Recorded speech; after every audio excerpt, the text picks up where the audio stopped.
Hi friends, Suhani Bhatnagar. ఈ పేరు చెప్తే ఎవరికి తెలియకపోవచ్చు. కానీ 'దంగల్'లో అమీర్ ఖాన్ కూతురుగా నటించిన వాళ్ళలో తిను కూడా ఒక అమ్మాయి. చాలా మందికి తెలిసే ఉంటుంది. కొద్ది రోజుల క్రితం 19 సంవత్సరాల అతి చిన్న వయసులో తను చనిపోవడం అనేది చాలా బాధాకరమైన విషయం. అతి తక్కువ మందికి వచ్చే రేర్ డిసీజ్‌తో తనైతే చనిపోవడం జరిగింది. తనకు ఆ డిసీజ్ వచ్చిందని తెలిసేలోపే ఆ వ్యాధి అయితే అడ్వాన్స్ స్టేజ్‌లోకి వెళ్ళిపోవడం వల్ల డాక్టర్లు కూడా ఏమీ చేయలేని పరిస్థితిలో తనైతే ప్రాణాలను కోల్పోవాల్సొచ్చింది. ఇంతకీ తనకు వచ్చిన వ్యాధి ఏందంటే డెర్మటోమయోసైటిస్. ఇది చాలా రేర్ కండిషన్. ఈ వ్యాధి సోకిన వాళ్ళకి మజిల్ వీక్‌నెస్ అవ్వడం, లేదా మజిల్ ఇన్‌ఫ్లమేషన్, కండరాలు వాపుకు గురవ్వడం, నొప్పి రావడం, లేదా కండరాలనేటివి బలహీనపడడం, ఈ లక్షణాలనేవి కనిపిస్తాయి. అంతేగాకుండా స్కిన్‌పై దద్దులు రావడం, స్కిన్ ఎర్రగా మారిపోవడం, వ్యాధి వచ్చిన వాళ్ళకి ఇలాంటి లక్షణాలైతే కనిపిస్తాయి. ముఖ్యంగా ఈ వ్యాధి వచ్చిన వాళ్ళకి కొంతమందిలో ఆ వ్యాధి అనేది అడ్వాన్స్ స్టేజ్‌లోకి వెళ్ళే కొద్దీ మనలో ఉన్న ఒక్కొక్క ఆర్గాన్ అనేది అది డ్యామేజ్ చేయడం అయితే జరుగుతుంది. సుహాని భట్నాగర్ విషయంలో గూడా అలాగే జరిగింది. ఈ వ్యాధి వల్ల తన లంగ్స్ పాడవడంతో తను ఊపిరి గూడా తీసుకోలేని పరిస్థితిలో తనైతే ప్రాణాల్ని కోల్పోయింది.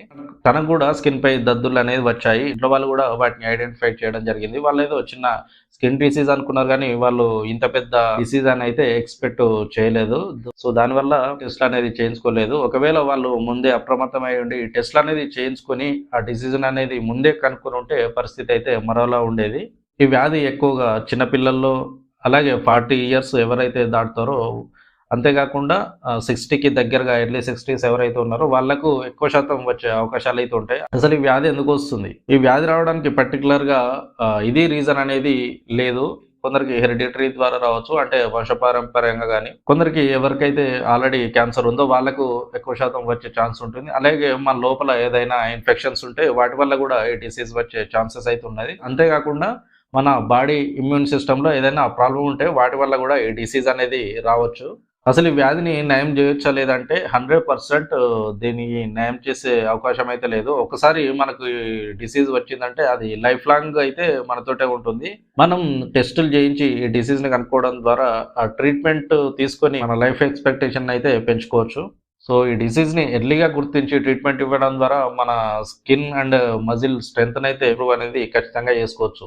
సో, దానివల్ల ఈ డిసీజ్‌ని కంప్లీట్‌గా క్యూర్ చేసే ఛాన్సెస్ లేకున్నా మనం తీసుకునే ట్రీట్మెంట్ వల్ల మన లైఫ్ ఎక్స్‌పెక్టేషన్ అయితే ఖచ్చితంగా పెంచుకోవచ్చు. ఈ వ్యాధిని ఎలా కనుక్కోవచ్చంటే బ్లడ్ టెస్ట్ ద్వారా గాని, లేదా ఎలక్ట్రోమైలోగ్రామ్ అంటే ఈ టెస్ట్ వల్ల నాడీ కండరాలు ఎలా వర్క్ అవుతున్నాయి, వాటిలో ఏమైనా అబ్నార్మాలిటీస్ ఉన్నాయా లేదా ఈ టెస్ట్ వల్ల కనుక్కోవచ్చు.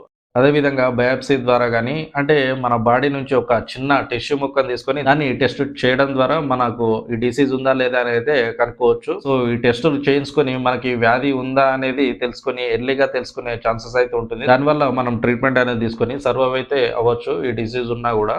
సుహాని భట్నాగర్ గూడా కొంచెం ఎర్లీగా ఈ టెస్ట్‌లు చేయించుకుంటే బాగుండేది. తను చేయించుకునే టైంకి ఆల్రెడీ డిసీజ్ అనేది అడ్వాన్స్ స్టేజ్‌కెళ్ళిపోవడం వల్ల తనైతే ప్రాణాల్ని కోల్పోవడం జరిగింది. మీకు కూడా ఏదైనా అబ్నార్మాలిటీస్ కనిపిస్తే ఇన్‌సైడ్ గాని, లోపల బాడీలో గాని, లేదా బయట స్కిన్‌పై గాని ఏదైనా అబ్నార్మాలిటీస్ కనిపిస్తే మీరు గూడా నెగ్లెక్ట్ చేయకుండా డాక్టర్‌నైతే వెంటనే కన్సల్ట్ అయ్యి టెస్ట్‌లయితే చేయించుకోవడం మంచిది ఫ్రెండ్స్. ఈ లక్షణాలే కాదు, ఇంకా వేరే ఏవైనా లక్షణాలున్నా గూడా మనకు ఇదేదో కొత్తగా ఉంది అనిపిస్తే వెళ్లి టెస్టులు చేయించుకోవడం మంచిది. ఎందుకంటే ఈ రోజుల్లో ఏ డిసీజ్ ఎలా వస్తుందో తెలీదు. మనం తెలుసుకునే టైంకే పరిస్థితులైతే మన చేయి దాటిపోవచ్చు. మన పరిస్థితి చేయి దాటిపోకుండా ముందే గుర్తించి మనమైతే టెస్టులు చేయించుకొని, మనం గుర్తించడం ద్వారా సరైన ట్రీట్మెంట్ తీసుకొని మనం ఆ వ్యాధి నుంచి అయితే బయటపడే అవకాశాలైతే ఉంటాయి. సో, ఇది ఫ్రెండ్స్ ఓవరాల్‌గా వీడియో అయితే.